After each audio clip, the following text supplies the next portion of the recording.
नमस्कार। आज बात करेंगे एक ऐसी कंपनी की जिसकी कहानी किसी थ्रिलर से कम नहीं है। ये सिर्फ बैलेंस शीट के नंबर्स की बात नहीं है। ये है चॉइस इंटरनेशनल की कहानी। एक कहानी जिसमें जबरदस्त ग्रोथ है, बड़े बड़े दाव हैं और उससे भी बड़े सवाल। तो भूल जाइए कि ये कोई आम ब्रोकरेज फर्म है, क्योंकि यहाँ एक असली स्टॉक मार्केट ड्रामा चल रहा है। तो चलिए शुरू करते हैं। आखिर ऐसी क्या खास बात है इस कंपनी में जो आज हम इस पर इतनी गहराई से बात कर रहे हैं? और इसकी कहानी में निवेशकों के लिए सीखने को क्या है, या फिर छिपी हुई कोई चेतावनी? पहली नज़र में देखें तो शायद लगेगा कि हाँ, ये तो बाकी फाइनेंशियल सर्विसेज कंपनियों की भीड़ में से ही एक है। पर क्या यही पूरी सच्चाई है, या फिर सतह के नीचे कुछ और ही खिचड़ी पक रही है? बस यही सवाल है जो हमारी आज की पड़ताल की वजह है। जरा इस नंबर पर गौर कीजिए, 836 रुपये 20 पैसे। ये वो लेवल है जिसे इस स्टॉक ने छुआ है। देखिए, ये सिर्फ एक कीमत नहीं है, ये एक स्टेटमेंट है। एक ऐसे जबरदस्त परफॉर्मेंस का सबूत जिसने मार्केट को भी सोचने पर मजबूर कर दिया। अच्छा, तो आज की तारीख में क्या हाल है?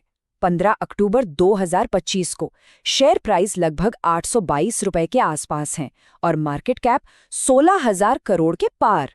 तो इन्हीं नंबर्स को बेस बनाकर हम आगे की कहानी समझेंगे। लेकिन देखिए, नंबर्स तो कहानी का सिर्फ एक हिस्सा बताते हैं।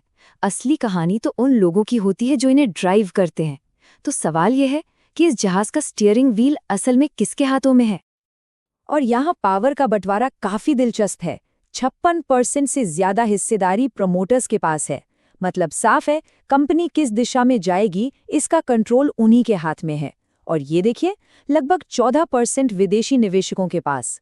ये एक मजबूत सिग्नल है कि इंटरनेशनल स्मार्ट मनी को भी यहाँ कुछ बड़ा पोटेंशियल दिख रहा है। और ये हैं उन ताकतों के पीछे के कुछ बड़े नाम, पाटोदिया और पुद्दार परिवार, और उनके साथ मधुसूदन केला जैसे इन्वेस्टमेंट के दिग्गज। ये सिर्फ एक लिस्ट नहीं है, ये वो लोग हैं जिनके फैसले इस कंपनी का भविष्य तय करते हैं। तो चलिए जरा फ्लैशबैक में चलते हैं और समझते हैं कि चॉइस इंटरनेशनल को ये मल्टी बैगर का टैग मिला कैसे। इसकी जो रॉकेट जैसी तेजी रही है, उसके पीछे की कहानी को समझना बहुत जरूरी है। सोच कर देखिए, सिर्फ 5 साल में आपका पैसा लगभग 10 गुना हो जाए। ये वो रिटर्न है जो किसी की भी जिंदगी बदल सकता है। और यही वो रिटर्न है जिसने इस कंपनी को हर सीरियस इन्वेस्टर के रडार पर ला दिया। तो क्या ये कोई जादू था? नहीं, बिल्कुल नहीं। ये एक परफेक्ट कॉम्बिनेशन था। फाइनेंशियल सर्विसेज की बढ़ती डिमांड, बेहतर टेक्नोलॉजी का इस्तेमाल, एएमसी जैसे नए बिजनेस में एंट्री, और सबसे जरूरी, प्रमोटरों और बड़े निवेशकों का अटूट भरोसा। यही वो ईंधन था जिसने इस रॉकेट को इतनी ऊंचाई दी। अतीत तो बहुत शानदार रहा, लेकिन भविष्य का क्या?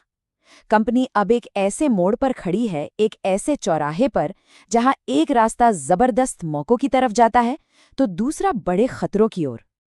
तो सिक्के के दोनों पहलुओं को समझना बहुत जरूरी है। एक तरफ है मौके, जैसे कि सेबी से मिला नया एएमसी लाइसेंस, जो गेम चेंजर हो सकता है।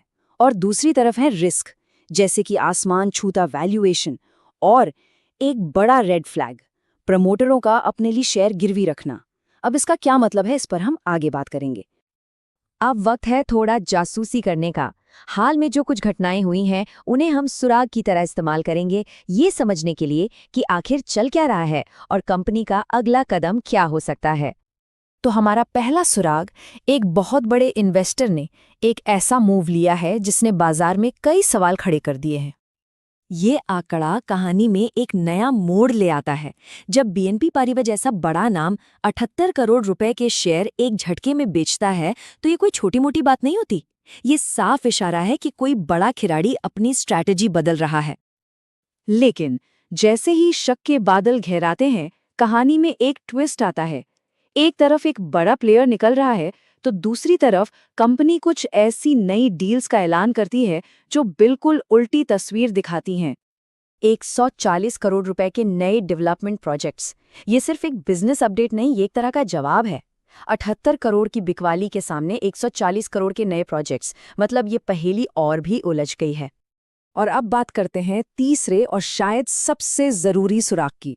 ये सीधा प्रमोटर से जुड़ा है और एक ऐसे खतरे की तरफ इशारा करता है जिसे लोग अक्सर नजरअंदाज कर देते हैं।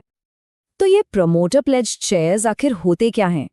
आसान शब्दों में समझें तो कंपनी के मालिकों ने लोन लेने के लिए अपनी ही कंपनी के शेयर्स को गारंटी के तौर पर रख दिया है। अब सोचिए, अगर किसी वजह से शेयर की कीमत गिरती है तो लोन देने वाले उन शेयर्स को बाजार में बेच सकते हैं, जिससे शेयर प्राइस पर और ज्यादा दबाव बन सकता है। ये एक छिपा हुआ लेकिन बहुत बड़ा रिस्क है। तो इन सारे सुरागों, फैक्ट्स और आंकड़ों को एक साथ रखने पर आखिर तस्वीर क्या बनती है? चलिए इस पूरी पहेली के टुकड़ों को जोड़कर एक पूरी पिक्चर बनाने की कोशिश करते हैं। तो ये है चॉइस इंटरनेशनल का एक क्विक डॉसियर। ऊंचा शेयर प्राइस, प्रमोटर्स का मजबूत कंट्रोल और नए एएमसी लाइसेंस से भविष्य की बड़ी उम्मीद है। ये वो जरूरी बातें हैं जिन्हें ध्यान में रखना है। लेकिन ये कहानी यहाँ खत्म नहीं होती, बल्कि हम एक बहुत ही अहम मोड़ पर खड़े हैं। कल यानी 16 अक्टूबर को एक बहुत ज़रूरी बोर्ड मीटिंग होने वाली है जो हमारे कई सवालों के जवाब दे सकती है। तो इस मीटिंग पर नज़रें क्यों टिकी हैं? क्योंकि इसमें तिमाही नतीजे आएंगे जो बताएंगे कि क्या कंपनी का परफॉर्मेंस उसके ऊंचे वैल्यूएशन को सपोर्ट करता है। प्रमोटरों के गिरवी रखे शेयरों पर और जानकारी मिलेगी और एएमसी बिजनेस में क्या चल रहा है उसकी प्रोग्रेस रिपोर्ट भी सामने आएगी। मतलब हर एक पॉइंट बहुत ज़रूरी है। और इसी के साथ हम उस आखिरी सवाल पर आके खड़े हो जाते हैं जिसका जवाब शायद हमें कल ही मिल जाए। क्या चॉइस इंटरनेशनल की ग्रोथ की कहानी अभी शुरू हुई है और ये अगली बड़ी छलांग लगाने की तैयारी में है, या फिर ये एक बड़े करेक्शन से पहले की शांति है? जवाब बस कुछ ही घंटे दूर है।